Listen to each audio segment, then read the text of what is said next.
नमस्कार मित्रांनो, सावली या मालिकेच्या जबरदस्त ट्विस्टमध्ये आपल्याला बघायला मिळणार आहे की सावली आणि सारंग आता कायमचे एकत्र येणार. तिलोत्तमाला मोठा असा झटका बसणार. खरं तर राजकुमार, सारंग, सावली, जगन्नाथ एकत्र येणार आणि राजकुमारची चांगलीच नांगी ठेचणार. त्या विंचवाला इतकं ठेचणार की तो परत नांगीवर काढू शकत नाही. अशी अवस्था या राजकुमारची. सावली, सारंग, जगन्नाथ कसे करता हे जर बघायचं असेल ना मित्रांनो, तर बघायला लागणार आहे हा व्हिडिओ अगदी शेवटपर्यंत. व्हिडिओला लाईक, शेअर, सबस्क्राईब नक्की करायचं. मित्रांनो, आपल्याला माहिती ओवी आणि अबीरचा वाढदिवस असतो. या वाढदिवसाच्या निमित्ताने सगळे एकत्र आलेले असतात आणि त्याच दिवशी बरोबर राजकुमारचा पर्दाफाश होणार असतो. आणि आता अबीरला किडनॅप करायला आलेला हा राजकुमार वेगळ्या हेतूने वाढदिवसाला आलेला असतो. तो काय वाढदिवस साजरा करायला आलेलाच नसतो. त्याला फक्त सावलीचा मुलगा कोण आहे आणि त्याला इथून पळून न्यायचं आणि जीवे मारायचं, हा त्याचा उद्देश असतो. राजकुमार कमी मेंदूचा असतो, आपल्याला माहितीच आहे. त्याप्रमाणेच तो वागतो. अजिबात मागचा पुढचा विचार करत नाही, परफेक्ट प्लॅनिंग करत नाही आणि डायरेक्ट अबीरला किडनॅप करण्यासाठी नवीन मुलं असतात त्यांना हायर केलेलं असतं. ती मुलं आता येतात आणि बरोबर अबीरला किडनॅप करण्याचा प्रयत्न करतात.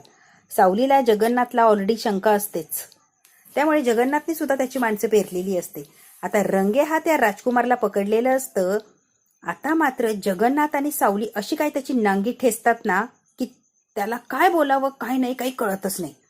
सगळ्यात महत्वाचं, सारंग, सावली सुद्धा या बर्थडे मध्ये रोमॅन्स करणार असतात आणि तिलोत्तमाला अशा मिरच्या झोमणार असतात भैरवीनं तिलोत्तमाला की लिमिटच नाही.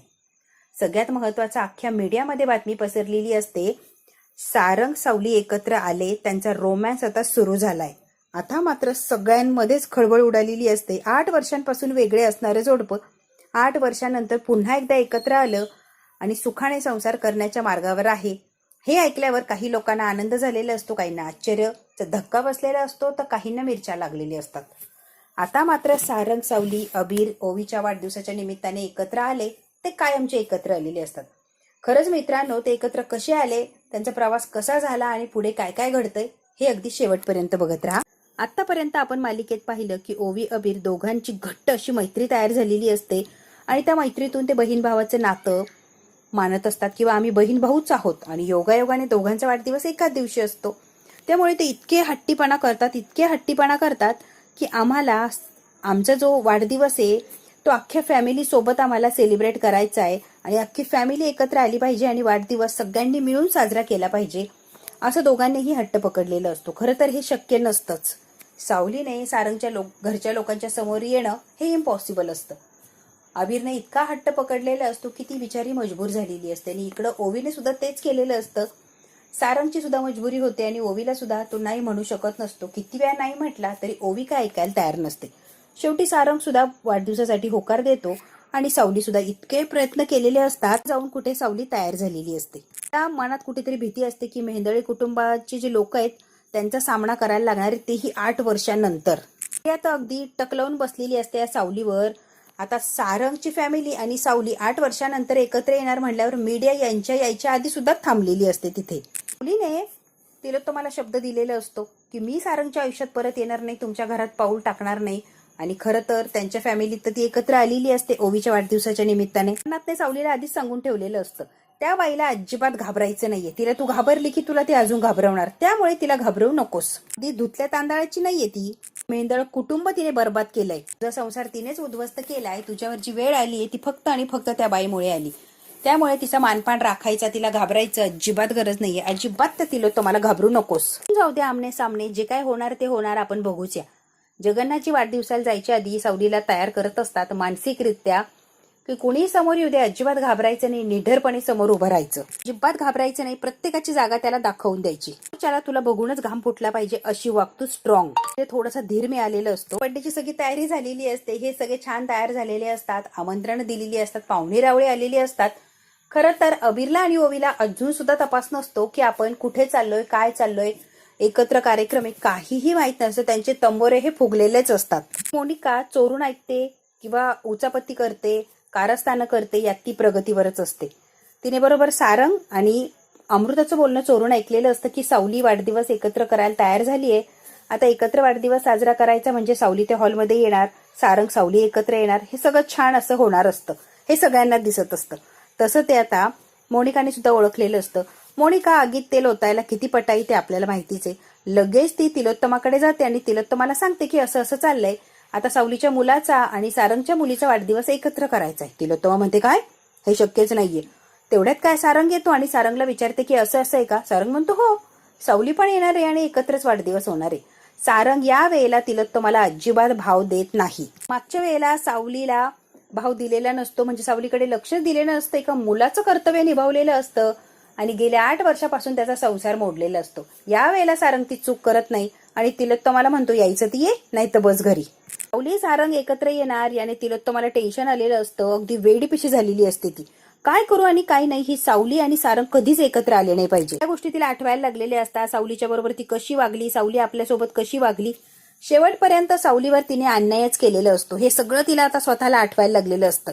तर मग कोलवडून पडलेली असते. मोनिका खोटा खोटा आधार, खोटा खोटा धीर देण्याचा प्रयत्न करते. ही बातमी उडत उडत राजकुमारच्या सुद्धा कानावर गेलेली असते की सारंगच्या मुलीचा म्हणजे ओवीचा आणि सावलीचा मुलगा अबीर याचा वाढदिवस एकत्र आहे. आता राजकुमारला हेच जाणून घ्यायचं असतं की सावलीला मुलगा आहे की नाही.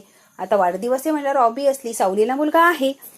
राजकुमार अजिबात वेळ व्हायला घालवत नाही आणि आता लगेच ठरवतो की सावलीचा मुलगा दिसला की त्याला जागेवर संपवायचा, कारण तो मला संपवायला जन्माला आलाय ना, त्याआधीच मी त्याला संपवून टाकतो. राजकुमारचं धाबदान आणलेलं असतं खरं तर की सावलीला मुलगा आहे आणि इतका मोठा आहे, 8 वर्षांचा, 7-8 वर्षांचा, तो आधीच कोलमडून गेलेला असतो. पण आता तरी पण त्याला मारण्याचा प्रयत्न तो करणारच असतो. जिने जी भविष्यवाणी केली ती सारखी सारखी त्याला आठवत असते आणि घाम फुटत असतो. राजकुमार हवेत उडत असतो. सावलीचा मुलगा जिवंत आहे आणि तो 7 वर्षांचा आहे किंवा 8 वर्षांचा, त्याचा तर वाढदिवस आहे. राजकुमारच्या हवेत उडत असतो, जमिनीवर कोसळलेला असतो. त्याला असं वाटत असतं की मी जिंकलो. त्यावेळेला सावली जरी वाचली तरी तिचा मुलगा मारून टाकलेला आहे, या भ्रमामध्ये तो राहत असतो. आपटलेला असतो की उठणं अशक्य असतं. राजकुमार इतका घाबरलेला असतो की घामाने डबडबून गेलेला असतो. त्याला काय करावं आणि काही नाही कळत नसतं. अगदी चिनभिन झालेलं असतो. मोनिका विचारते राजकुमार एवढा का घाबरलाय. लगेच चिडतो तिच्या अंगावर. अरे ठीक आहे ठीक आहे, घामाघूम दिसला, घाबरलेला दिसला म्हणून विचारलं की काय झालंय, एवढं काय लगेच रिॲक्ट होतोय. Relax relax. कुमार विचार करत असतो जो कोण अबीर बिबीर आहे ना, तो खरंच सारंग आणि सावलीचा मुलगा आहे का याची खात्री करायला लागणार. त्या पोराला लवकरात लवकर संपवायला लागणार. एकदा त्या पोरग संपवलं की माझ्या डोक्यावर जे संकट आहे ते निसटून जाणार. भविष्यवाणी जी जगन्नाथने केली आहे ती खोटी ठरणार. पर्यंतचे रेकॉर्ड असतं. जगन्नाथची भविष्यवाणी कधीही खोटी ठरलेली नसते. आता अबीरच्या वाढदिवसाच्या दिवशी सगळे जे लोक असतात ते सगळे एकत्र आलेले असतात आणि याच गोष्टीचा फायदा राजकुमार घेणार असतो. मोठा असा बर्थडे प्लॅन केलेला असतो. जबरदस्त अशी तयारी केलेली असते. सर्वांनाच जवळजवळ इन्व्हिटेशन दिलेली असतात.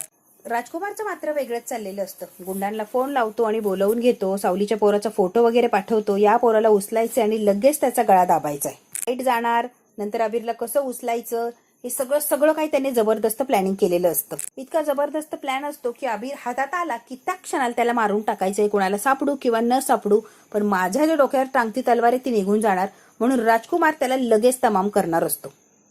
वाढदिवसाच्या दिवशीच त्याला किडनॅप करणार असतो. अबीर आणि ओवीच्या वाढदिवसाच्या दिवशी दोघेही खूप खुश असतात. त्यांचा वाढदिवस एका ठिकाणी होणार नाही म्हणून ते नाराज असतात. त्याप्रमाणे सारंगला आधीच सांगितलेलं असतं जिथे सावली तिथे मी येणार नाही. सारंग म्हणतो ठीक आहे, नाही यायचं तर नको येऊ, जबरदस्ती नाहीये, आग्रह नाहीये, मर्जी आहे, यायचं ती ये किंवा नको येऊ.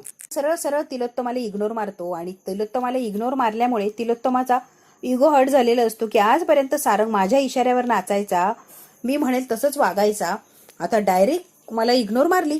आता ती परत सावलीवर अजून दुपटीने चिडते की सगळं काही होतंय ना त्या सावलीमुळेच होतंय. वाढदिवसाच्या दिवशी ओवी, अबीर, अमृता, सारंग हे सगळेच एकत्र भेटणार असतात. आता घरून मात्र सारंग, ओवी आणि अमृता निघालेली असतात. तिकडून आता अबीर, जगन्नाथजी, सावली सगळेच निघालेले असतात, कारण त्यांनी एक वेळ ठरवलेली असते आणि त्या वेळेवर ते घरातून बरोबर निघतात. त्या ठिकाणी सगळे आलेले असतात अगदी वेळेतच. पोहोचल्यावर ओवी आणि अबीर विचार करतात एवढा अंधार आणि या अंधारात का आणलंय आई बाबांनी. 2-3 असं म्हटल्यानंतर सगळीकडे लाईट लागतात. खूप छान डेकोरेशन, यांना हवी तशी त्यांनी जी थीम डोक्यात पकडलेली असते की ती जंगलाची थीम वगैरे सगळं काही प्राणी वगैरे जसं ठरवलंय तसंच सारंग सगळं अरेंज केलेलं असतं. ओवी आणि अबीर जे काही प्लॅनिंग केलंय ते अगदी डोळ्यासमोर दिसत असतं. इतके खुश झालेले असतात ही लेकरं, इतकी खुश की बस आनंदाने उड्या मारायला लागतात. ती सरप्राईज असतं आणि खरंच सरप्राईज हा जबरदस्तच असतो. लागलेलं असतं, इतकी नाचायला लागतात दोघे. खूप पाहुणे मंडळी जमलेली असतात, मित्रमंडळी, अगदी वेळ लागलेलं असतं आनंदाने. काय करू आणि काही नाही इतका आनंद यांना झालेला असतो. सगळ्या यांच्या मनासारखंच झालेलं असतं. कापायची वेळ येते तेव्हा सर्वजण सारंग, सावली या दोघांना मुलांच्या सोबत जवळजवळ उभं करतात. आता सावलीला आणि सारंगला जवळ उभं करतो अबीर, आणि अबीर आणि ओवी एका बाजूने उभे राहतात. मुद्दाम सावली सारंग जवळ जवळ आलेले असतात. ओवी आणि अबीर एका साईडने.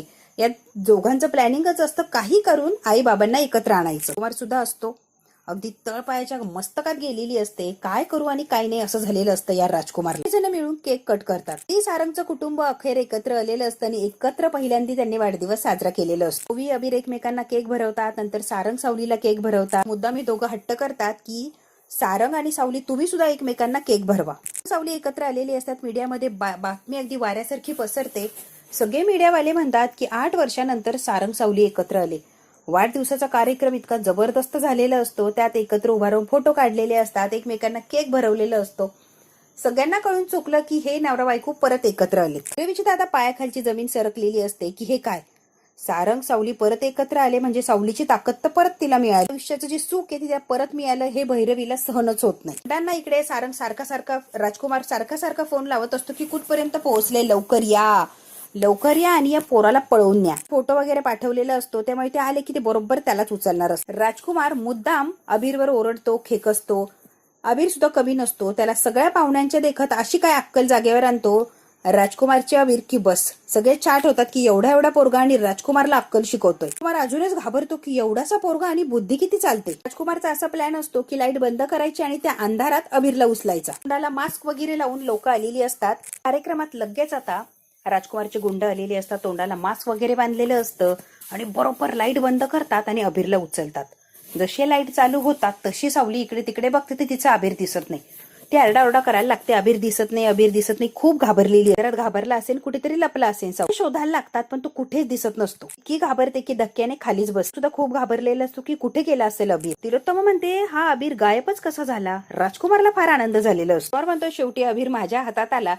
जगन्नाथने जी भविष्यवाणी केली ती खोटी ठरली. राजकुमार फार खुश झालेला असतो. धीर देतात, कसं बस तिला शांत करतात. अबीरला काहीच होऊ देणार नाही, त्याला सुखरूप आणतो. अजिबात काळजी करू नको सावली. म्हणजे तुम्हाला सगळ्यांना म्हणत होते एकत्र वाढदिवस नको, माझ्या पोराच्या जीवाला धोका आहे, पण कोणीच ऐकलं नाही, बघितलं नाही. एकत्र वाढदिवस केला आणि शेवटी काय होऊन बसलं. जेव्हाच पहिल्यापासून कुणीतरी उठलं होतं त्याने बरोबर अबीरला उचललं. सारंग आता तिलोत्तमा आणि राजकुमारला धमकी देतो त्या अबीरला जर काही झालं तर माझ्या इतकं वाईट नसणाऱ्या तिचं पोरग सुखरूप हवंय मला आत्ताच्या आत्ता. राजकुमारला घाम फुटलेलं असतो. सारंग पोलिसांना फोन लावतो आणि अबीर गायब झाली याची कंप्लेंट नोंदवतो. 24 तासाच्या आत ते पोरग मला इथे पाहिजे. ही सारंग जगन्नाथ सगळेच शोध घेत असतात. बिचाऱ्या अबीर फार हुशार असतो. ज्यावेळेस गुंडांनी त्याला किडनॅप केलं त्यावेळेलाच ब्रेसलेट असतं त्याच्या हातामध्ये, ते त्याने ऑन केलेलं असतं. त्याच्या तपासाने किंवा त्याच्या मार्गाने बरोबर सावली आणि सारंग शोध घेत अबीरच्या मागे मागे चाललेले असतात. मात्र इकडे फार खुश असतो की मी त्याला पकडलंय. तमा घाबरलेली असते. राजकुमारला त्याने डायरेक्ट विचारते तू सावलीच्या मुलाला गायब केलं असेल तर आत्ताच्या आत्ता ते पोरग समोर आणणार राजकुमार काहीही झालं तरी सारंग त्याला शोधणार यात शंकाच नाही.